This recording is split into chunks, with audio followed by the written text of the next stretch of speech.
Bonsoir à tous. Frédéric Péchier ne sera pas rejugé à Besançon. Le procès en appel de l'ex-anesthésiste se tiendra à Lyon en 2026. La date n'a pas encore été fixée par la Cour de cassation. La Cour d'appel avait demandé une dérogation pour que ce dossier hors norme soit rejugé dans la capitale comtoise en raison du très grand nombre de parties civiles, demande refusée. En première instance, Frédéric Péchier avait été condamné à la perpétuité pour avoir empoisonné 30 personnes, dont 12 mortellement dans des cliniques de Besançon. Une visite ministérielle demain dans le Jura. Le ministre des PME, du Commerce et du Pouvoir d'achat, Serge Papin, est attendu en fin de matinée à Lons-le-Saunier. Il va rencontrer des commerçants et doit notamment signer la première charte ville commerçante, dispositif présenté à l'automne dernier, et ce pour soutenir la redynamisation de l'offre commerciale dans les centres-villes. Des rassemblements à Besançon, Dijon ou encore Lons-le-Saunier. Aujourd'hui, les retraités ont manifesté dans plusieurs villes de Bourgogne-Franche-Comté. Journée d'action nationale à l'appel de la CGT pour dénoncer la baisse de leur pouvoir d'achat et réclamer une revalorisation des pensions. Autre sujet, au cœur des préoccupations de nos aînés, l'accès aux soins dans un territoire où la désertification médicale progresse. Ils alertent également sur certaines mesures comme la hausse des forfaits hospitaliers.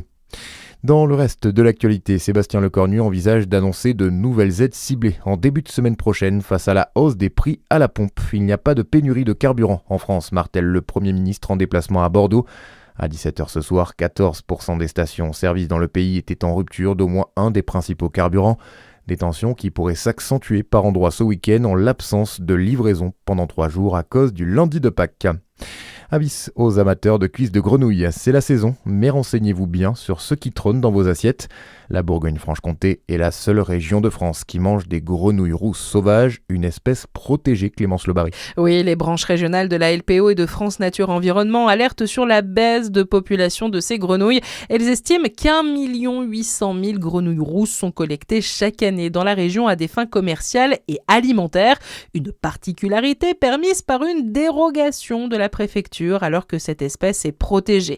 Les organismes ont donc interpellé le préfet et demandent la mise en place d'une étude pour mesurer l'état des populations de grenouilles et l'effet de cette forte consommation des cuisses. Une étude qui n'a jamais été réalisée pour le moment. À noter que les amphibiens représentent l'espèce de vertébré la plus menacée au monde. En Bourgogne-Franche-Comté, un tiers est menacé d'extinction. Et puis l'avenir s'écrit en pointillé pour le football italien. Quelques jours après la non-qualification à la Coupe du Monde pour la 3e fois d'affilée, le président de la fédération italienne, Gabriele Gravina, a présenté sa démission cet après-midi. Le directeur sportif, la légende Gianluigi Buffon, a fait de même et il se dit que le sélectionneur Gennaro Gattuso pourrait suivre. Voilà pour l'essentiel. Excellente soirée sur Fréquence Plus.